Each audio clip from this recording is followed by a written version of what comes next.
Hello, and welcome to the Indiana Department of Education's Professional Development on Unpacking and Prioritizing Standards. My name is Scott Jaworski, and co-facilitating this PD is my colleague Sarah Rush. Unpacking and prioritizing standards are the first steps in developing a coherent, guaranteed, and viable curriculum. To help answer the first question of a PLC, what do we want students to learn? We as educators not only need to know what the standards detail, but we also need to then turn around and set clear learning targets in student-friendly language while also balancing a limited school year and high academic expectations. It's certainly not easy, but it's far from impossible. We will detail the steps necessary to unpack academic standards and then prioritize them into that coherent, guaranteed, and viable curriculum that students need and deserve. Feel free to make a personal copy of this presentation with the provided link. I would also encourage you to follow the IDOE Twitter account at EducateIN, Sarah at Sarah_Rush1, and myself at Scott_Jaws for the latest updates and upcoming professional development opportunities. With introductions out of the way, let's get started. Throughout our time today, we're going to focus on breaking down and prioritizing standards. First, participants will unpack their grade level or content area Indiana academic standards. We'll have a chance to practice and walk through a few examples of this. Following the unpacking, participants will be able to explain the value of prioritizing standards and identify the 4 criteria of prioritizing. Finally, participants will utilize the 4 criteria to prioritize their own grade level or subject area Indiana academic standards. Academic standards often have vague and complex language. This is by design.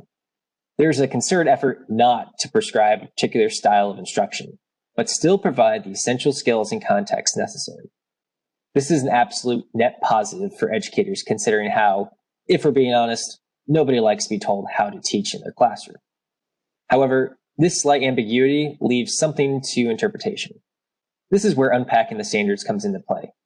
Unpacking standards allows teachers to address the full spectrum of the standard, translate that standard into student-friendly learning targets, and provide teachers discrete concepts and skills on which to teach their students.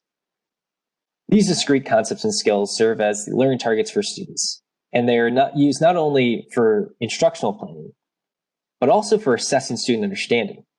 By unpacking the standards, teachers identify these specific learning targets that can be used to construct common formative assessments.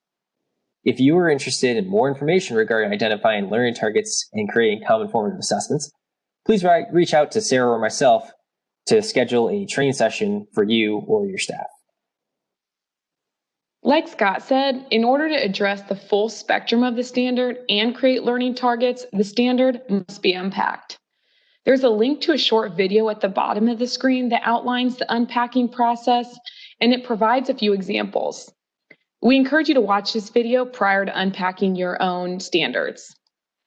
Now, there are 3 steps we are going to use in order to unpack standards. These are the same 3 steps from the video, we just changed around the order to best fit our goals. When providing professional development around the state, we focused on unpacking using the method of circling, underlining, and dashing, but it's important to know that you can use your own method. Many teachers who completed this on the computer highlighted the parts of the standard in different colors. Now, the first step of unpacking is to identify the skill of the standard and circle it. This is typically the verb of the standard, the action that the students will be doing, such as define, apply, graph, or develop. The second step is to identify the concept and underline it. This is the what or the noun. For example, if students are determining length and width, the skill would be determine, and the concepts would be length and width. Finally, you will identify the context of the standard. This is typically a prepositional phrase, but that is not always the case. It's also important to note that not every standard will have a context, but a vast majority of them will. The context is typically how the students are showing mastery. For example, using historical documents or graphs and tables. Once you fully unpack the standard, it will help you evaluate how much instructional time is needed to master the standard. Is this something you could teach in 1 or 2 lessons, or is this a vital skill that you will continuously circle back to?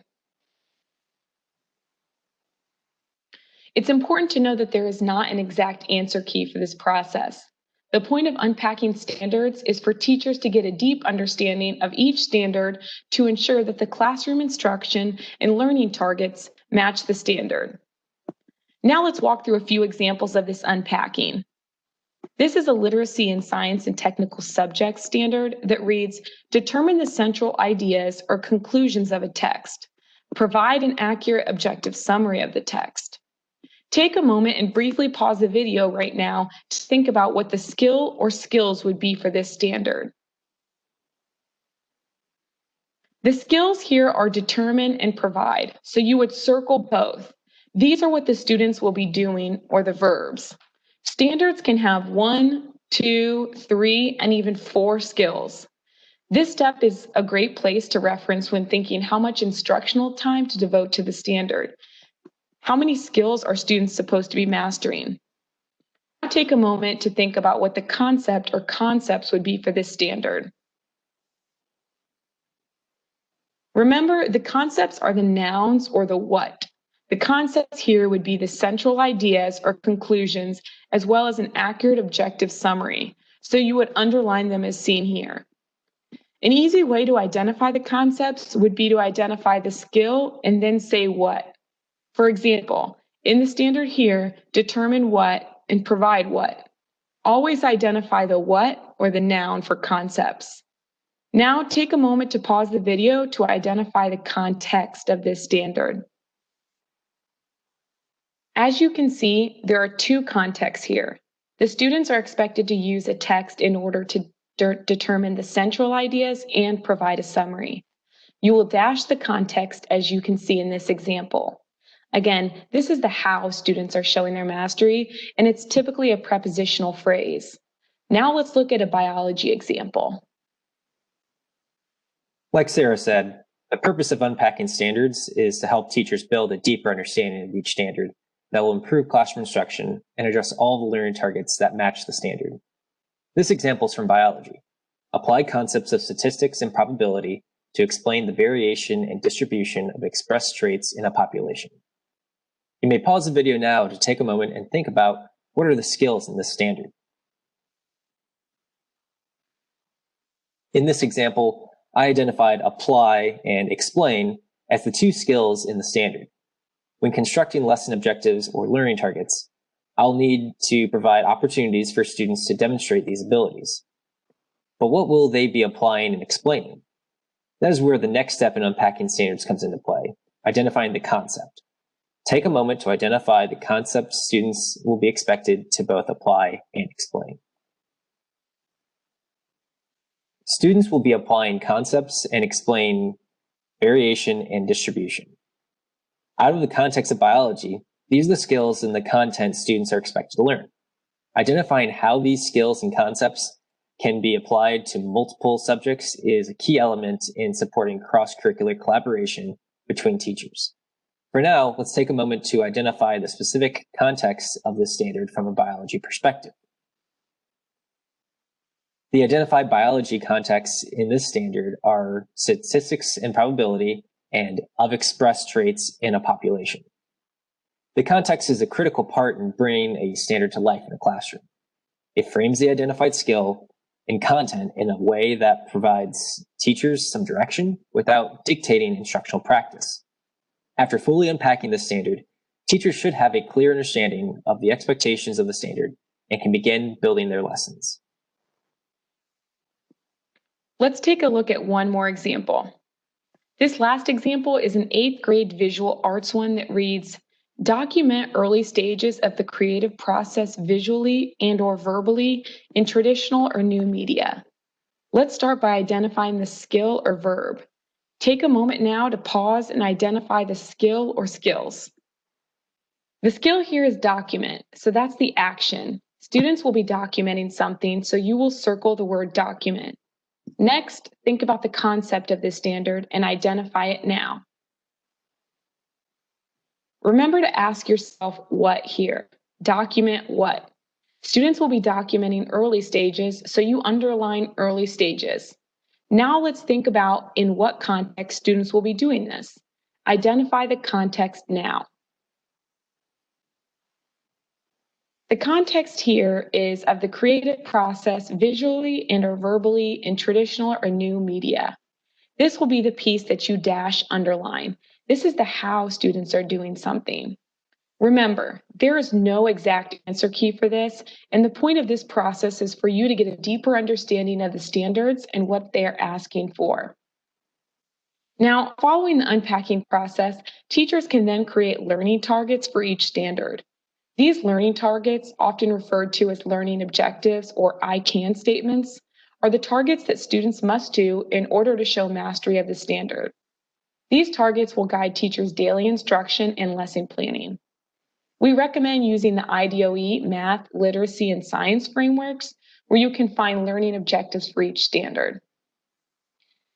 Now that you've all had some practice, we encourage you to work with your teams and unpack all of your grade level or content Indiana academic standards. This will ensure that you all have the same understanding of the standard and your instruction and learning targets are aligned with the specific skills, concepts, and context of the standard. Now that you have a better understanding of the process of unpacking, we will look to the actual prioritizing of standards. We will begin with the value of prioritizing because the why behind it is just as crucial to the criteria we will be using. Arguably, the single largest factor affecting levels of student achievement is coherent, content-rich curriculum. Needless to say, curriculum matters. What we choose to teach the students matters. I intentionally use the word choose because there's a lot of gray area when deciding what will and will not be taught in any given classroom. There are 3 conditions we must consider when establishing our content curriculum maps and pacing guides. As educators, we have an inherent responsibility to provide students with a coherent, guaranteed, and viable curriculum. These are more than just words. They are promises to our students and our school community. First, our curriculum must be coherent. There should be some logical flow of concepts or topics that make sense to both teachers and students, avoid significant conceptual gaps, and prepare students for the next level, whatever that may be. Now imagine your district's superintendent is sending her child to your school, and she asks the principal to handpick her child's classes. She wants the best teacher with the best curriculum. It shouldn't matter who your principal chooses because the superintendent's child, like every other child, will be given the same opportunity to learn the same content. Guaranteed curriculum is a promise that all students will have an equal opportunity to learn the same rigorous content as any other student in the class. Finally, and arguably most challenging, the curriculum we provide students must be viable. Content can be overwhelming. Generally speaking, there are enough standards in any one subject that would take 2 full school years to reach to mastery. It's completely impractical as educators to expect all students to master all standards within the time provided. This is where prioritizing standards plays such a critical role in curriculum planning. There must be some kind of unwritten rule in education. Thou shalt teach all standards placed before you. At some point in our careers, we've all felt this kind of pressure to teach every single standard to mastery. Some of us may still have this feeling of dread. How am I going to cover all these standards? Firstly, we have to stop saying that we cover the standards. Simply covering the standards is how average educators help themselves sleep at night. It's a disservice to our students to cover every single standard, yet master none of them. We have to simplify our curriculum. Curriculum with too much content stuffed into it will force teachers into a kind of curricular anarchy. Remember, if everything is important, then nothing is important. When we can focus on the most essential standards, a coherent, guaranteed, and viable curriculum, we can begin to teach our content with fidelity. This is why prioritizing standards is so important. It's the very first step in the instructional process. Without a quality curriculum to teach, it doesn't matter if I'm the best teacher in the world, I won't be successful. We have to create the conditions necessary for success while maintaining high expectations for every single student. As educators, we need to take control of our content and not let the content control us. We should first simplify what we must teach and evaluate how much time we devote to each topic.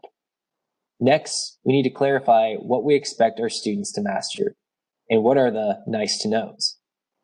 Finally, we have to understand the need for flexibility. Education is an art, not a science. Our students our content, and our instruction do not fit into a neat square box. We must be ready to adapt and revise our curricular plans on the fly as needed by our students. But how do we determine which standards are more important than others? What factors or criteria should we consider when making these decisions? So far, we've practiced unpacking standards and explained the value of prioritizing them. Now let's dive into the 4 criteria for prioritizing standards. Educators just need to keep their curriculum real. That is to say, when prioritizing standards, teachers should consider each standard as it relates to readiness, endurance, accountability, and leverage. It's best to think of these 4 criteria as levers that you can adjust for each standard to either raise or lower its priority. Let's take a look at each of these levers as we consider how best to prioritize and order our curriculum. The first lever to consider is readiness. Will this standard or learning target be a prerequisite skill or concept for a future topic, unit, or grade level?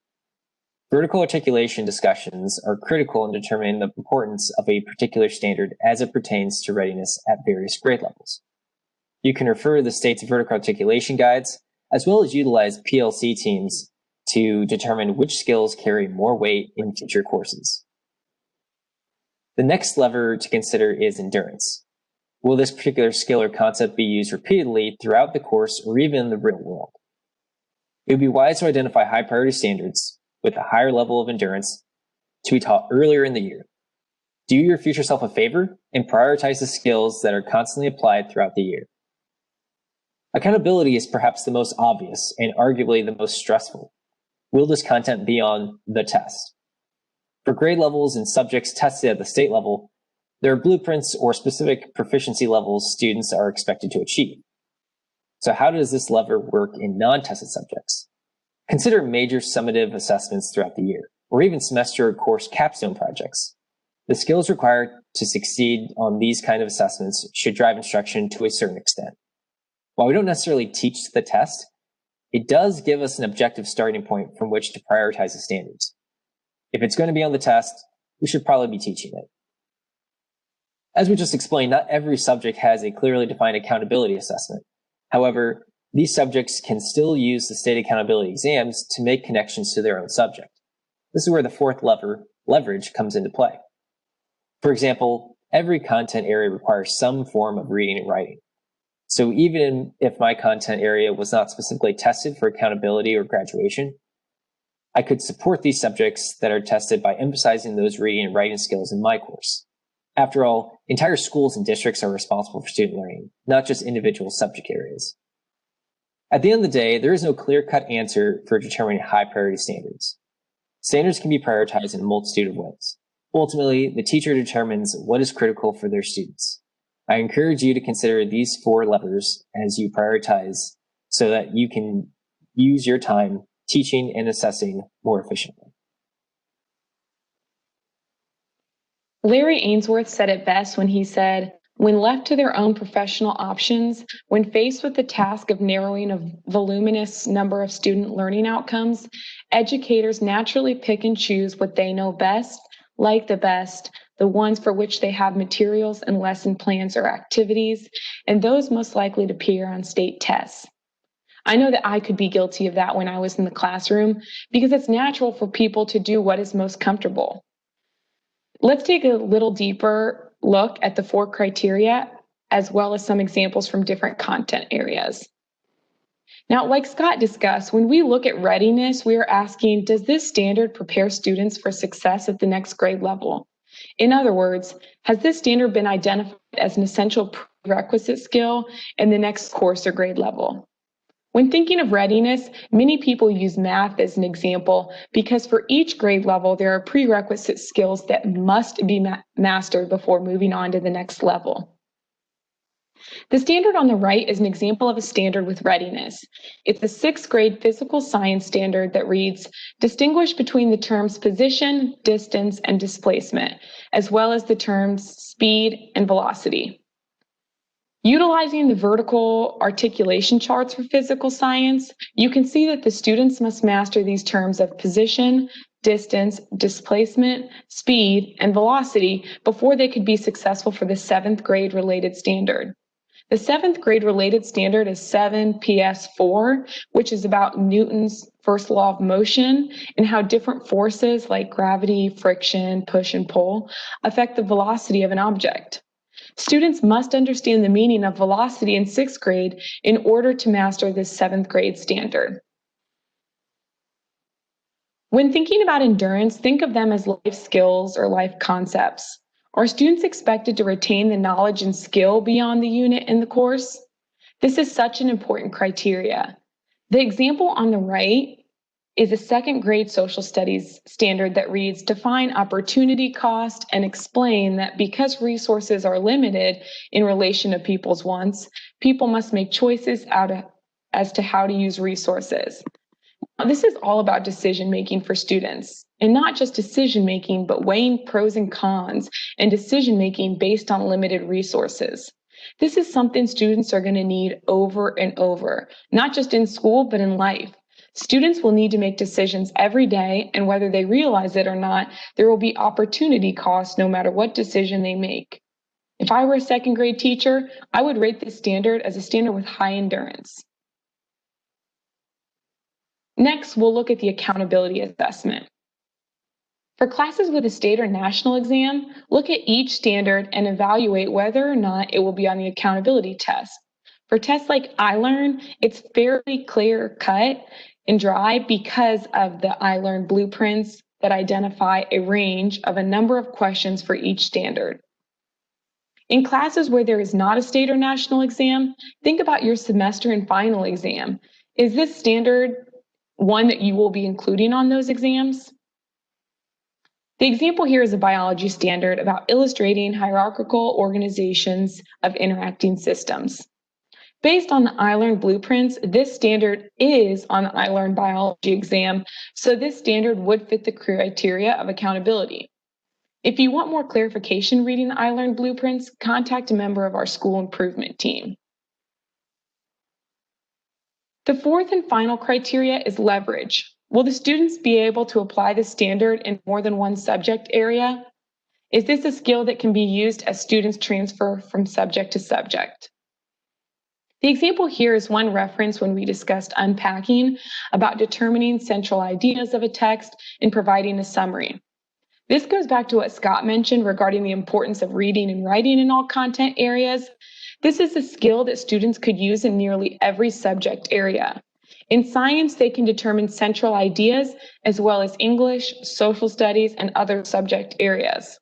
Because of this standard has leverage, and once a student masters this standard, they will be able to continuously utilize the skill in other areas. Now, we encourage you to utilize these 4 criteria we just discussed to prioritize your own standards, and now we will look at a few examples of how this can be done. So let's now practice how this prioritizing can be done using a literacy and history standard about citing text evidence to support analysis of primary and secondary sources. Consider which of the 4 criteria this fits with. First, readiness. Does this standard prepare students for success at the next level?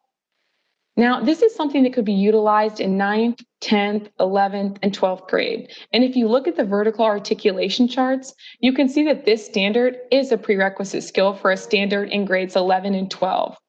The standard is another literacy and history standard that asks students to not only cite text evidence to support analysis, but also connecting insights gained from specific detail to an understanding of the text as a whole.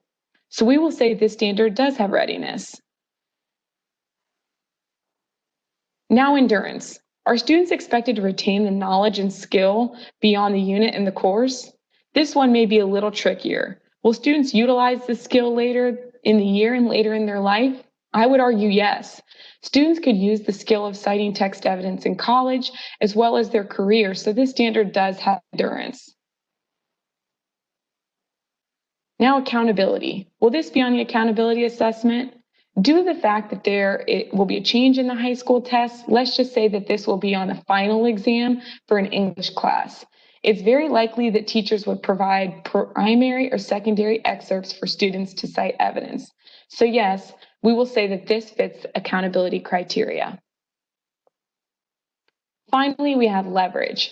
Will this student be able to apply the standard in more than one subject area? Citing text evidence to analyze primary and secondary sources is definitely something that can be used in other subject areas, especially both English and history, so we would say this one does have leverage. It's important to note that this prioritizing is not a black and white process.